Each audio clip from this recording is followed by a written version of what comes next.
Olá, boa tarde, boa noite, nesta quinta-feira, dia 21 de outubro de 2021. Que alegria poder estar com você mais uma vez nesta live, tratando de assuntos tão importantes, tão edificantes para a nossa vida, para a nossa família e também para o nosso lar.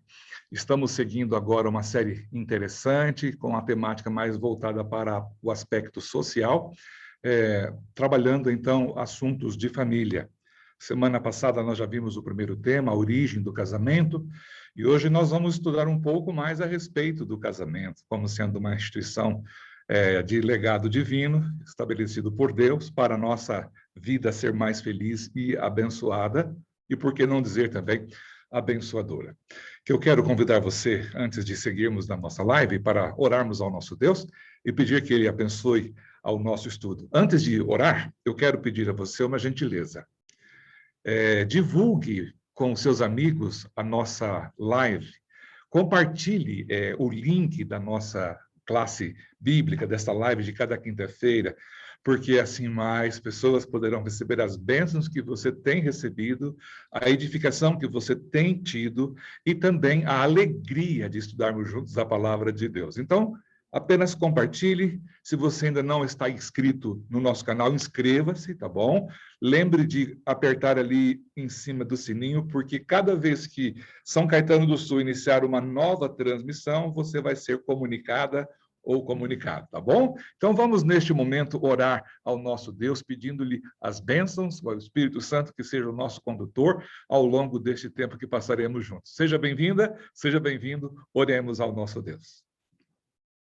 Pai nosso que estás nos céus, santificado seja o nome do Senhor, aqui na terra, no céu e também no coração dos teus filhos e filhas. Senhor, obrigado pelo teu cuidado, obrigado por tua direção na vida de cada pessoa. Apesar de todas as dificuldades, as intempéries que nós temos vivido nestes 2 últimos anos, nós queremos submeter nossa vida em tuas mãos e pedir que o Senhor nos guie nas veredas da justiça por amor ao teu nome. Agora nós estamos aqui como família, estamos estudando a tua palavra e rogamos que o Senhor envie o Espírito Santo, o Consolador, para que ele possa nos ensinar, nos corrigir, nos advertir e nos conduzir no bom caminho para a nossa vida nesta terra e também o nosso preparo para estar contigo na eternidade. Oro em favor dessas pessoas que estão colocando aqui em nosso chat seus pedidos de oração, aqueles que ontem à noite manifestaram as suas necessidades junto também com a nossa transmissão do culto de oração da quarta-feira. Ó Deus, tem compaixão. Derrama sobre a liderança do nosso país teu cuidado, a tua bênção e a tua direção. Fica conosco, Pai. Nós te rogamos humildemente, agradecidos por Jesus, nosso Salvador. Amém. Que bom estarmos juntos, né? Mas esta oportunidade, esta live, eu gosto demais. Quando vai chegando quinta-feira, para mim, vai dando uma euforia de poder saber que eu estou falando para tantas pessoas. Eu sei que a importância não está em mim, a importância está no conteúdo, na mensagem que você vai receber a partir deste instante. Então, eu quero dizer para você que eu vou compartilhar a tela com vocês, tá bom? Antes de mais nada, eu vou colocar aqui no meu computador, compartilhar tela, ok? Compartilhando tela com você. E neste momento nós vamos agora trabalhar exatamente isso, como tornar o lar feliz. E para isso nós vamos então pedir a sua companhia, além da companhia de Deus, dos anjos, que você esteja conosco aí para que juntos assim a gente possa crescer. A primeira coisa que nós deveríamos lembrar é que o lar é uma instituição celestial, é uma ideia divina, é de Deus. Tudo aquilo que é de Deus, você vai ver que haverá sempre uma contrafação, haverá sempre uma tentativa de destruir, de arruinar, de criar em torno do casamento uma aura ruim, negativa, né? Aquela ideia de que o casamento não é coisa boa. As pessoas fazem piadas com isso, mas eu vou dizer para você, casamento é coisa divina. E porque Deus ama a humanidade, porque Deus sabe que você e eu precisamos ser felizes, Ele estabeleceu este maravilhoso e sublime e elevado modelo de comportamento, não é? Essa instituição sagrada, o casamento. E você sabe que foi o próprio Deus quem fez, quem lançou o fundamento do lar. No capítulo 2 de Gênesis, como está na tela, o verso 8 nos ensina que plantou o Senhor Deus um jardim no Éden, na direção do Oriente, e pôs neste jardim o homem que havia formado. A coisa interessante aqui é Deus quem faz um jardim, o Senhor Deus coloca o homem neste jardim, e aí a gente percebe que coisa agradável é saber que o lar já foi fundamentado em cima e dentro de um ambiente lindo e maravilhoso. Quem de nós não aprecia um jardim? Um lugar cheio de plantas, de frutas, de flores e assim por diante. Então, quando nós olhamos para este texto de Gênesis, capítulo 2, o verso 8, nós nos sentimos privilegiados, porque Deus resolveu estabelecer a principal instituição na vida humana, o casamento, que deve durar por uma vida toda, dentro de um jardim. E isto é maravilhoso, não é mesmo? Além do homem, o que mais era necessário para formar esse lar? Então, o capítulo 2, 18, a gente vê aqui Moisés escrevendo a maneira como Deus preparou tudo. Olha para você ver. Disse mais o Senhor Deus: não é bom que o homem esteja só. Far-lhe-ei uma auxiliadora que lhe seja idônea. Se você está lembrado e lembrada, a narrativa de Gênesis, capítulo 1, fala do primeiro dia, viu Deus que era bom, segundo dia, viu Deus que era bom, e terceiro, e assim por diante. Até o sexto dia, a Bíblia diz que era, até o quinto dia, né, era bom. Quando chega no sexto dia, que Deus faz uma avaliação, a Bíblia diz que Deus fala, depois de criar Adão, que não era bom que Adão estivesse só, que então ele faria para o homem o quê? Uma companheira. Este é o ideal bíblico. Este é o ideal divino. Não é você ser fundamentalista, mas é você buscar o fundamento para você saber em cima do que você está construindo a sua vida.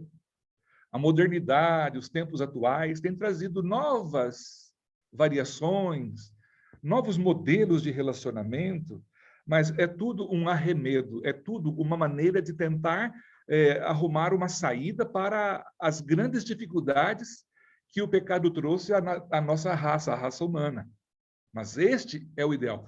Cada vez que Jesus fala, porque no princípio não era assim, ele está se referindo a este conceito antes que o pecado entrasse no planeta Terra. Então, por isso que é bom a gente começar no Gênesis, nas origens de todas as coisas. Então, Deus viu. Porém, Adão ainda não tinha esta percepção. E olha, para você ver o que acontece nessa terceira pergunta. Depois de criar Adão e Eva, o que Cristo lhes disse? Bom, antes de eu antecipar esta pergunta, eu queria comentar com você o seguinte, que quando Deus fala que não é bom que o homem esteja só, essa era a percepção do lado divino. Mas você vai perceber nas narrativas da Bíblia que Deus dá a Adão uma responsabilidade de nomear os animais, e Adão foi dando nome a cada casal de animais que vinha em sua direção, ele foi apontando os nomes, e chegou o momento que Adão percebeu que cada ser vivo tinha uma companhia, mas ele estava só. Então, Deus viu que o homem estava só.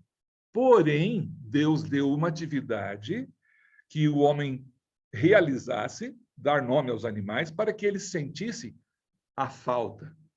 Então, Deus primeiro fez com que Adão sentisse essa necessidade. E quando Deus cria a mulher, Eva, a partir de uma das costelas de Adão, eu prefiro crer assim, porque Deus é aquele que do tudo faz o nada, e do nada faz o tudo. Então, a Bíblia diz que Deus deu um mandamento. O verbo ser aqui está no imperativo. Sede fecundos. É uma ordem divina.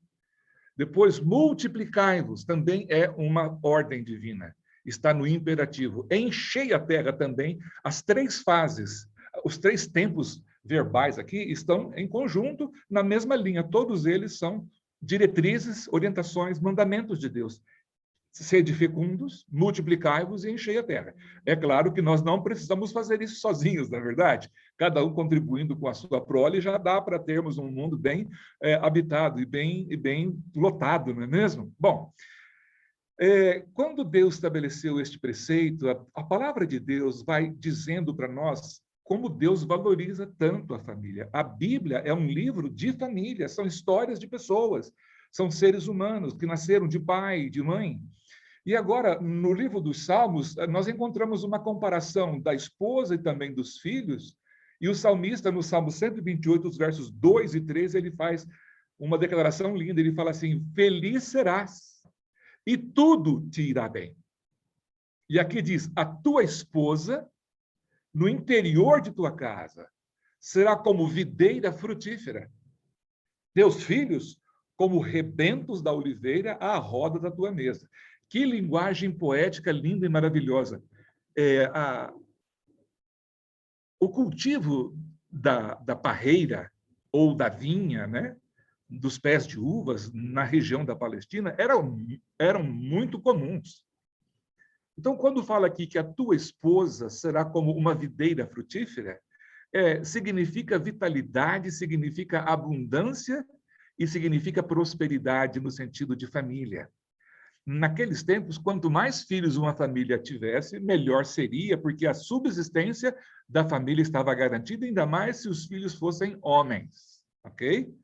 Não é nenhum feminismo, nenhum machismo aqui, é apenas uma questão de sobrevivência, ok? E aí você percebe que Deus coloca, através desta poesia, a felicidade do homem, alinhada a uma esposa que era saudável, que ela era uma mulher que dava à luz filhos, por isso usa a expressão videira frutífera, porque tinha videiras que não vingavam, que não traziam os cachos de uva. E aí, como resultado dessa frutividade, né, da esposa, aí vem os filhos. E os filhos, eles são figurados nesta linguagem poética como sendo o quê? Os brotos. Então, da parreira da uva, saem o quê? Esses rebentos, estes brotos, estas novas saídas para a vida de produção e reprodução. Então, ele coloca isso como sendo os filhos em volta da mesa, como se fossem brotos. Brotos são promessas de abundância e também de procriação e de manutenção da vida, em sequência de uma planta naturalmente saudável. Que lindo, que maravilhoso. Compartilha isso com seus amigos. Quantas pessoas hoje estão precisando ouvir alguma coisa a respeito da família que seja realmente para agregar, para unir, para solidificar a relação familiar? Nós fomos feitos para ser famílias. E ninguém existe neste mundo que não tenha família. Ou uma família equilibrada, uma família ajustada, ou uma família com dificuldade.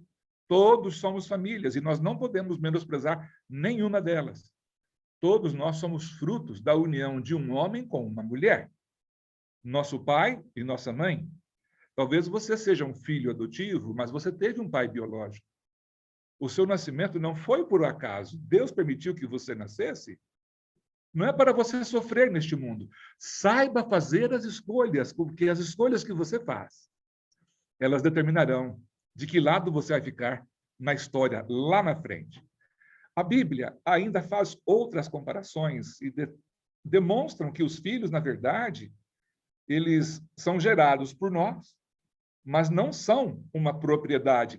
Eles vêm com certidão de nascimento, mas não vêm com certificado de propriedade. Por quê? Porque os filhos são herança do Senhor, diz o Salmo 127 e o verso 3. Quer dizer isso, que os filhos estão em nossas mãos, em nossa responsabilidade, para prepará-los, educá-los para esta vida e para a vida eterna, mas realmente quem é o verdadeiro proprietário dos nossos filhos? É Deus. Que coisa impressionante. Por isso, nós estamos lidando com algo que pertence a Deus. Por isso, nós temos que educar e preparar nossos filhos com todo amor, com todo carinho, com toda a seriedade necessária e a responsabilidade. Lá no Salomão, no capítulo 17 de Provérbios, este homem sábio, ele fala assim, olha, coroa dos velhos são os filhos dos filhos. Quem são os filhos dos filhos? São os netinhos. Eu ainda não sou vovô, mas eu vejo alguns amigos meus que já têm seus netinhos. Que alegria com que eles falam a respeito dos seus netinhos, das suas netinhas, né? Então, veja só, como uma coroa. A coroa é símbolo de uma realeza, é símbolo de algo de superação, de vitória, ok? Então, coroa dos idosos, dos velhos, são os filhos dos filhos, ou seja, são os netos. E aqui diz, e a glória dos filhos são os pais. Todos nós devemos ser felizes e agradecidos a Deus pelos pais que temos, ou que tivemos. Alguns de nós os temos ainda. Eu hoje não tenho mais o pai, não tenho mais a mãe. Meu pai morreu, eu era bem jovem ainda, meu pai morreu com 55 anos, minha mãe viveu um pouco mais, morreu com 72 anos, cheia de vida, e hoje eu estou com quase 60. A semana que vem, segundinha, eu sou um sexagenário para a glória de Deus, dia 25 de outubro. E eu quero dizer para você, estarei lá em Manaus, pela graça de Deus, fazendo um trabalho para Jesus. Mas o que importa é que Deus nos dá o privilégio de vir a este mundo e fazermos parte de uma família. E aqui vem um critério importante para o bem-estar. E eu quero que você não tire conclusão antes de nós terminarmos a nossa live, tá bom? Porque tem alguns textos da Bíblia que foram escritos dentro de uma situação, dentro de um contexto, tá bem? Então, veja bem, esse texto de Efésios, por exemplo, é um deles. Como é que a esposa deve considerar o marido? Então, aqui diz da submissão.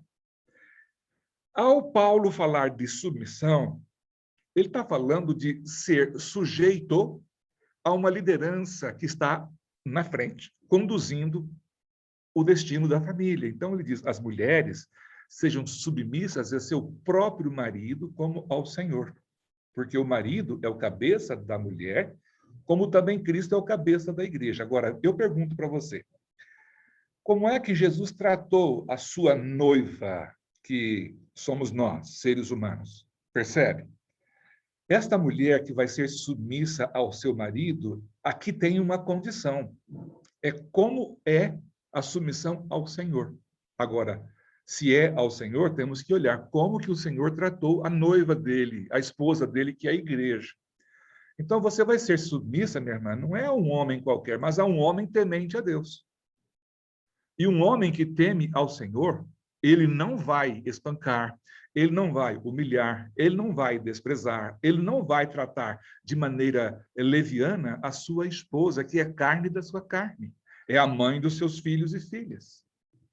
Então, quando fala da submissão, não é você deitar no chão e servir de tapete ou de capacho para que o seu marido pise em cima de você.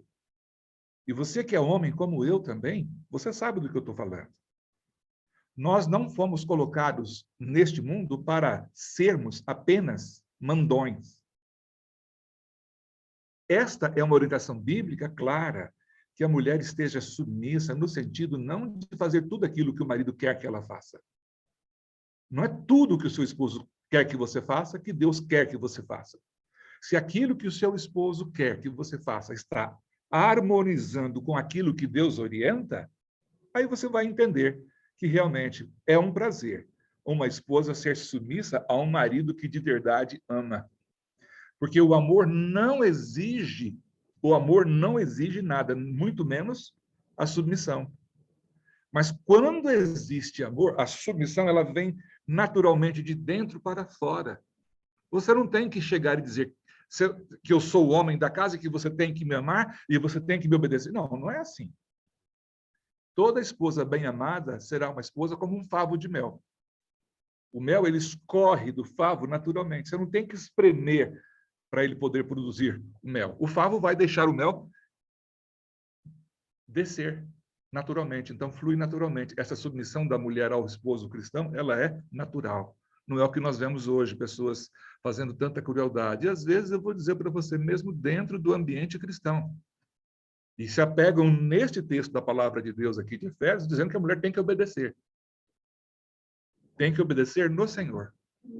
Não é para obedecer fora do mandamento de Deus. E eu quero que você leia Romanos capítulo 1, tá bom? Para você entender que não é tudo aquilo que as pessoas querem fazer dentro de quatro paredes que a mulher é obrigada a aceitar. Lembre-se bem disso. Ô, pastor, o senhor está falando de uma coisa muito séria. Eu sei que eu estou falando de coisa muito séria. Por mais brincalhão que às vezes eu seja, eu falo com seriedade a respeito de família. Sou um homem casado. E sou casado há quase 40 anos. Então, eu tenho, completando agora 38 anos de casado. É um casal de filhos. Eu sei o que é família. Eu vivo essa experiência diariamente. Então, vamos à frente um pouco mais.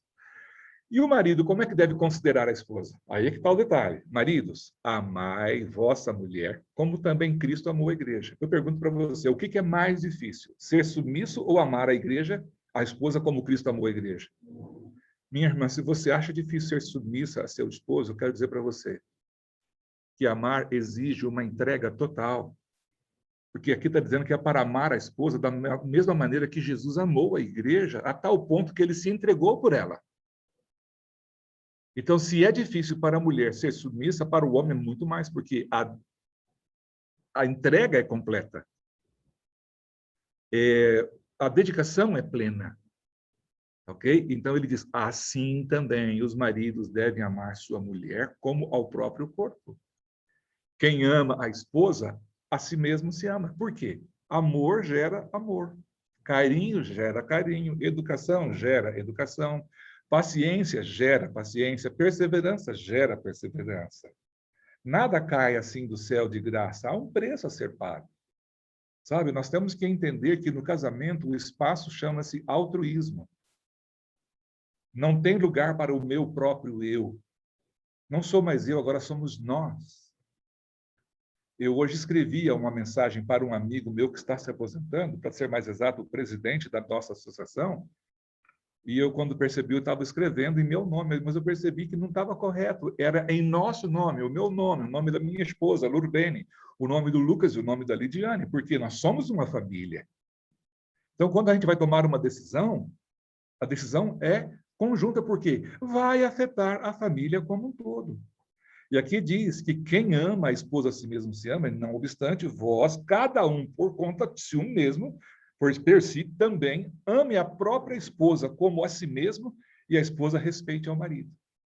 Tudo vai ser consequência. Se o esposo ama, ele tem o respeito da esposa. Quando você e sua esposa, você e seu marido se respeitam, os filhos se espelham em vocês. E eles vão perceber que o amor e o carinho que reina entre vocês deve ser o mesmo amor e carinho que reina, que deve também reger as suas escolhas e as suas ações. E quando forem formar os seus lares, eles terão o segredo da felicidade. Não estabelecer quem manda. No casamento não é a preocupação, é quem manda. No casamento a preocupação é quem ama. E aí sim vem a grande diferença. Queridos, há uma advertência a respeito também dos tratos, né? Dos tratos. Olha o que Paulo fala em Colossenses 3,19. Como é que os maridos são advertidos contra o quê? Ele fala assim, maridos, amai vossa esposa e não a trateis com amargura.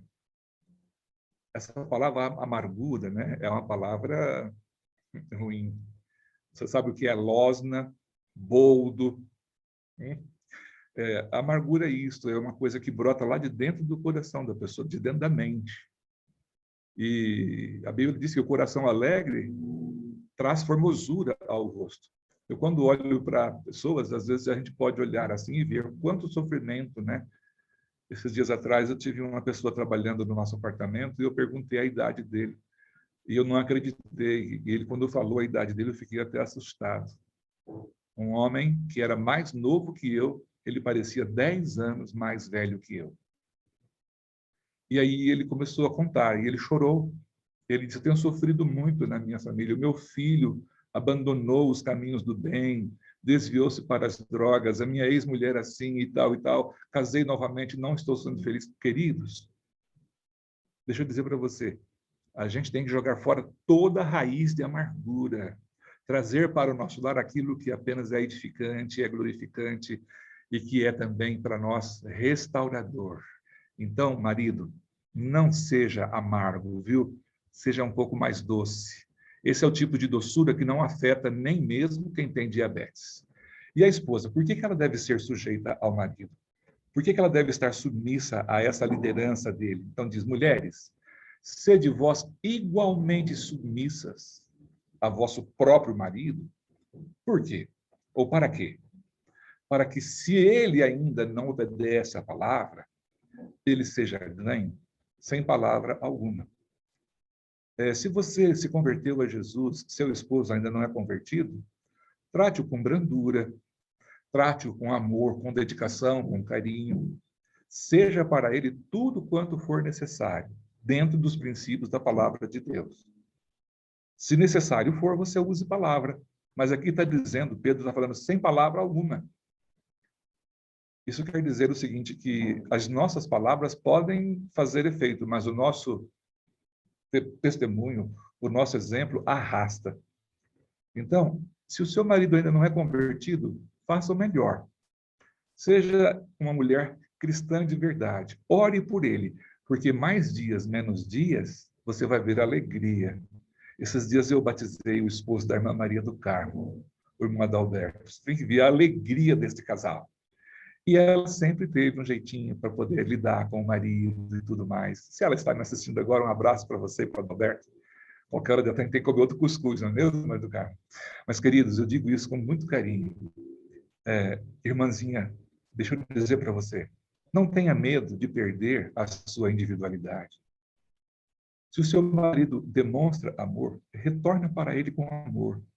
Se ele vier com grosseria, ore a Deus e peça a Deus. E depois, numa hora com calma, você conversa com ele e fala assim, não fiquei feliz pela maneira como você me tratou, e ele vai entender que pisou na bola, não é mesmo? Vamos em diante um pouco. E por que o marido deve ser atencioso com a sua esposa? Pedro novamente nos fala. Ele fala assim, maridos, vós igualmente vivei a vida comum do lar, com discernimento, e tendo consideração para com a vossa mulher como parte mais frágil, tratai-a com dignidade, porque sois juntamente herdeiros da mesma graça de vida, para que não se interrompam as vossas orações. Eu gastaria meia hora só nesse verso aqui, mas eu vou pegar os pontos principais. Discernimento. Por que Pedro fala assim, vivei com elas com discernimento? Meu querido, eu sou casado com uma também há 38 anos. E o que você quer dizer com isso, pastor? Cabeça de mulher é diferente de cabeça de homem. Nós somos opostos. O homem gosta de coisas mais objetivas, mais precisas, ao ponto. Vou contar para vocês um particular. Eu precisei ir ao shopping antes de estar aqui com vocês. E a minha esposa, quando ficou sabendo onde eu estava, ela falou, você já está aí? Eu falei, já. Eu fui ao shopping, eu tinha um propósito, um objetivo apenas, buscar uma roupa que foi feita a bainha de uma calça, não é? Eu fui, entrei, saí e pronto. Se a minha esposa tivesse ido, nada contra ela, não. Mas mulher, para ela, o shopping é um lugar de passear. Para o homem, é um lugar de objetivo claro. Eu vou comprar um sapato, vou comprar um tênis, vou comprar uma camisa, uma calça, um terno. Então, quando eu falo aqui discernimento, a gente tem que entender isso. Outra coisa que você, como homem, precisa saber. Nós, homens, nós temos uma linha reta no comportamento da nossa parte fisiológica, dos nossos hormônios. Mulher, não. A mulher tem uma oscilação durante o mês nos hormônios delas. E isto é terrível quando chega próximo do período do ciclo menstrual. Algumas delas têm inchaço, dor de cabeça, insônia, o corpo retém mais líquido, e isso tudo mexe com o metabolismo da mulher. Então, você tem que ter esse discernimento. Então, se você não tiver esse discernimento, você vai sofrer desnecessariamente e também a sua esposa vai sofrer desnecessariamente. Então, daí vem a necessidade de discernimento. Aí fala sobre parte mais frágil. Deixa eu falar uma coisa para você. Eu tenho uma realidade de que a cada mais ou menos 4, 5 anos é formado no meu rim um cálculo, uma pedra. E a última, eu, graças a Deus, consegui expelir. A cólica renal, ela é tão difícil, tão dura, e realmente não tem macho que aguenta. Então, uma ocasião, falando a respeito dessa situação de cálculo nos rins e tal, uma irmã da igreja falou, olha, pastor, eu sou mãe tantas vezes e tive tantos partos, e eu vou dizer para o senhor, eu já tive cólica renal e também já tive filho com parto normal. E eu vou dizer para o senhor, é mais fácil o parto normal do que um cálculo no rim. Então, quando fala aqui de fragilidade, não está falando de fraqueza, não. Frágil é alguma coisa que tem sensibilidade. Eu sei o que é ter dor de parto, porque eu já tive dor de cólica renal. Ela é pior. Uma mulher me disse, e ela falou, tem as duas dores. Eu passei por uma e por outra. Eu não quero outra pedra no rim. Se for preciso ter mais 2, 3 partos normais, até eu teria. Então, quando a gente fala assim que a mulher é o lado, assim, a parte frágil, não é de fraqueza, não. É a sensibilidade, sabe? Por isso que às vezes elas choram facilmente, porque elas são sensíveis. Então, não seja ogro. Seja sensível, tenha percepção, tá? Depois tem um detalhe, é o trato com dignidade, e o que me impressiona muito é que quando você não faz essas coisas, que você não tem um discernimento, você não tem consideração, não leva em conta esta sensibilidade feminina e que não trata com dignidade, a nossa oração não passa do teto. Olha que poder existe nesse relacionamento familiar. A oração vai ser interrompida. Por quê? Porque as nossas orações não estão sendo seguidas por estas regras e orientações dadas pelo nosso bom Deus. Então, alto lá, cuida, viu? Vamos um pouco à frente. Por que os filhos devem ser obedientes aos pais? Aqui diz, filhos, obedecer a vossos pais no Senhor, porque isso é justo. Você sabe que eu nunca sofri por ter obedecido? Ah, mas eu já levei algumas situações muito difíceis por ter transgredido as orientações que eu recebi da minha mãe e às vezes até mesmo da minha esposa. Ela fala, cuidado com isso aqui, eu acho que é ilusão, achava que era ilusão e acabei sofrendo. E hoje ela fala, lembra? E eu falo, como é que eu vou esquecer? Sofreu tanto, né? Doeu tanto, né? E às vezes a dor não é física, sabe? A dor, às vezes é no bolso, às vezes é na consciência, mas cuida lá, tá? Você que é filho, você que tem os seus pais, seja obediente. A obediência é bênção para quem pratica e honra, glória e felicidade para quem recebe a obediência. Então, vós, filhos, sede obediente a vossos pais no Senhor, porque é justo.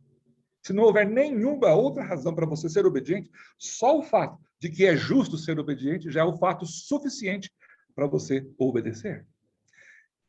E os pais, como é que devem criar os filhos? Soltos, largados a qualquer dia, a qualquer hora, com quem quiser, aonde quiser, fazendo o que bem entender? Não. A palavra diz, Efésios 6:4, vós, pais, pai significa pai e mãe, não provoqueis vossos filhos a ira. Como é que o pai provoca um filho a ira? É quando você fala uma coisa e não faz aquilo que quer que seu filho faça. Isso dá um senso de raiva, de indignação nos filhos. Por quê? Meu pai está pedindo para eu fazer uma coisa que ele mesmo não faz. Minha mãe está pedindo para fazer alguma coisa que ela mesma não faz.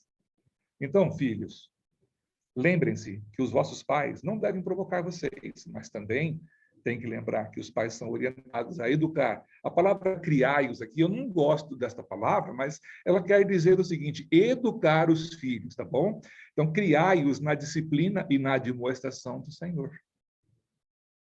O temor de Deus é o princípio da sabedoria, gente. A palavra de Deus diz no Provérbios 22, instrui o menino no caminho que deve andar, até quando se envelhecer não se desviará dele. Ou seja, é uma possibilidade de que se o filho fizer boas escolhas, ele vai andar nos bons caminhos de Deus. Então, ei, você que é pai, tenha paciência com essa moçada. Agora, procura saber, porque você é pai. Seus filhos têm ou não têm uma liderança dentro de casa? Não são os filhos que mandam em casa. Os filhos estão ali para seguir a liderança do pai e da mãe. Então, é bom, se você está me ouvindo e você é filho, não fique chateado se o seu pai quiser saber aonde você vai, com quem você vai, que horas você volta, por que você quer ir nesse lugar. Porque isso tudo é segurança. Agora, se o seu pai não se importa, você pode ir aonde quiser, com quem quiser, fazer o que bem entender, voltar a hora que quiser, comer o que quiser, beber o que quiser, a vida é sua, o problema é seu. Desculpa eu falar assim, mas eu quero que você entenda. Desculpa, não tem que pedir desculpa, não é verdade. Você tem que entender uma coisa. Você traz filhos ao mundo. É responsabilidade. Na hora que se faz um filho, na hora do prazer, do êxtase ali, é prazeroso, mas lembre-se que por detrás desse prazer vem uma responsabilidade que dura a vida toda enquanto você existir. E que tipo de filhos nós estamos trazendo para o nosso planeta? Porque os ecologistas da Onda Verde perguntam a que tipo de planeta nós vamos deixar para os nossos filhos. A minha pergunta é outra. A minha pergunta é que tipo de filhos, não que tipo de planeta, mas que tipo de filhos nós vamos deixar para a posteridade. A pergunta das pessoas está sendo a seguinte, que nós temos que cuidar, não pode jogar isso. Queridos, se você cuidar dos seus filhos, não tem que se preocupar com a ecologia, vai ser natural. Seu filho não vai jogar nada fora do lugar, ele não vai manchar as paredes, ele não vai jogar lixo onde não é lugar de lixo. Isso tudo chama-se cidadania, e não é a escola que tem que ensinar. Quem ensina isso são os pais. Nós temos essa responsabilidade, deixar um legado para o planeta Terra. E porque você está passando por este planeta Terra, o mundo vai ser melhor. Pelos filhos que você está educando, o mundo vai ser melhor. Esta tem que ser a sua concepção, não é arrogância, é senso de responsabilidade, é ter um tino, ter uma visão de que você, como pai, tem uma responsabilidade muito grande. E por que os pais não devem ficar provocando os filhos à ira? Aqui diz, pois, não irriteis vossos filhos, para que não fiquem o quê? Desanimados. Ei, quando um filho fica desanimado, a gente fica triste. E você é aquele que tem que colocar a rapaziada para cima, animar essa moçada. Porque o mundo aí fora é um mundo competitivo, é um mundo hostil, onde as pessoas não têm ética às vezes. Eles querem o sucesso pelo sucesso, às vezes não querem saber por cima de quem vão ter que passar para alcançar o seu objetivo. Não é assim que Deus quer. Então, deixa eu falar para você. Não faça com que seus filhos fiquem irritados. E na hora da dúvida, sentem, conversem. Por que essa exigência? Por que esta tamanha implicação? Eles vão entender que é por amor. Incrível, mas é verdade. Bom, estamos chegando já no final da nossa live de hoje. E a mãe, como é que ela pode prender ao lar o coração dos seus filhos, do seu marido, da sua família? Aí Salomão fala assim, ela fala com sabedoria, e a instrução da bondade está na sua língua. Olha que coisa linda. Mãe é mãe, não é mesmo? A mãe tem um papel muito importante dentro do lar, o pai também. Mas a mãe é aquela que consegue trazer um clima maravilhoso, sabe? De prender sem amarrar. Está em Provérbios 31, 26. Olha o que Francis Murphy escreve. Ele escreve o seguinte, temos de entrar no coração dos nossos filhos se os queremos suster, ajudar, abençoar e os levar conosco para o céu. Entrar no coração dos nossos filhos. E isso se faz com sabedoria, com a bondade, que nós abrimos a nossa boca. E como será considerada a mãe que trabalha desta maneira, com sabedoria e tudo mais? A Bíblia diz que os seus filhos se levantam e chamam a esta mãe de ditosa, e o seu marido louva a sua esposa. Charles Spurgeon, um grande pregador inglês, ele diz o seguinte, mostrem-me um marido amorável, mostrem-me uma esposa digna e bons filhos, e nenhuma parelha de cavalos, por mais velozes na estrada, me poderia levar, no decurso de 1 ano, a um lugar em que me fosse dado ver mais aprazível cena. E ele diz, o lar é a mais grandiosa de todas as instituições.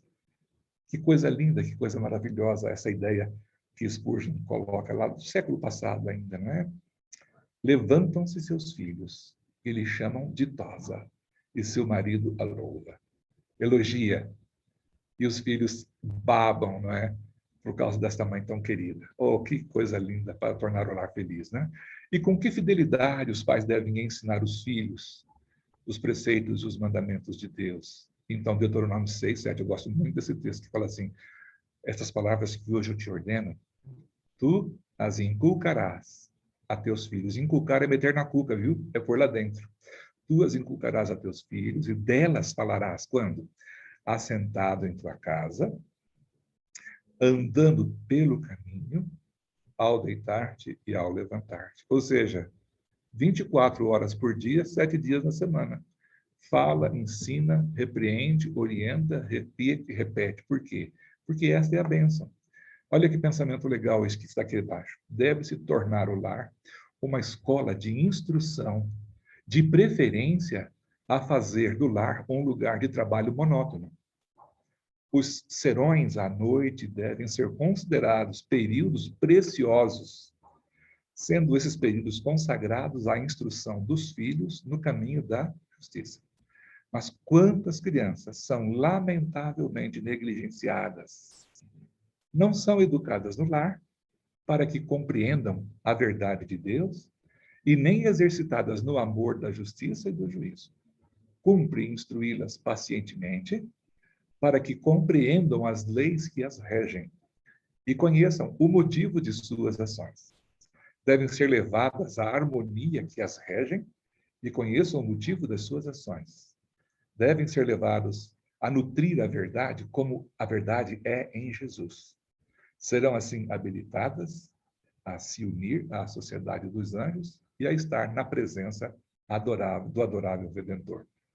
A fonte disso é Sabbath School Worker, agosto de 1896. E aqui Talmage diz o seguinte: uma igreja dentro de uma igreja, uma república dentro de uma república, um mundo dentro de um mundo. Exprime-se por 3 letras. Lar. Se as coisas aí no lar vão bem, igualmente irão bem em toda parte. Se as coisas andam tortas aí no lar, em toda parte andarão tortas. O limiar da morada é o fundamento da igreja e do Estado. Em outras palavras, a vida doméstica é a abóbada e o alicerce de todo o restante da vida. No princípio, no fim e em todo o tempo, tenham Cristo em seu lar. Queridos, que conselho maravilhoso este de Talmage. E eu digo para você que a gente vai seguir fazendo o nosso melhor para que o nosso lar seja um lugar feliz. E qual é o segredo de um lar feliz? E aqui diz: melhor é um prato de hortaliças onde há amor do que o boi cevado ou o boi gordo e com ele o ódio. Que coisa impressionante. Fica aqui a necessidade de amor. Para a próxima live, então, nós vamos falar da importância que a religião tem dentro da família e dentro do lar. E eu finalizo a minha live desta quinta-feira, dia 21 de outubro, com alegria no meu coração, pedindo que você ore por mim, porque amanhã, de madrugadinha, às 6h45, minha esposa e eu estamos em missão, lá em Manaus. É um evento muito lindo. Que Deus nos use, que nos seja favorável e que tenhamos uma viagem de ida, de volta e de permanência na bênção do Senhor Jesus, tá bom? Amanhã, às 18h30, nós estaremos juntos novamente ao pôr do sol da família. Fica com Deus e que Deus lhe abençoe. E eu quero orar com você. Vamos orar? Lembre-se de compartilhar o link, tá bom? Oremos ao Senhor. Pai querido, obrigado por tantas instruções que o Senhor nos dá em Tua palavra, inclusive falando-nos sobre como manter um lar feliz, das relações entre pais e filhos, entre marido e mulher, que o amor seja soberano, seja reinante dentro da nossa vida, da nossa família, que nós possamos saber respeitar, amar e valorizar uns aos outros para a honra e para a glória do Teu nome. Estas bênçãos nós as pedimos, não apenas por nós, mas também por aqueles que atravessam lutas e dificuldades. Seja, Senhor, o nosso Deus, o nosso Criador, nós oramos em nome de Jesus. Amém. Queridos, um grande abraço, fiquem na paz do Senhor Jesus e que vocês estejam na presença de Deus a cada instante da vida de vocês, tá bom? Eu encerro aqui deixando o meu beijo no coração de vocês e que vocês estejam na companhia de Deus sempre. Um abraço. Tchau, tchau.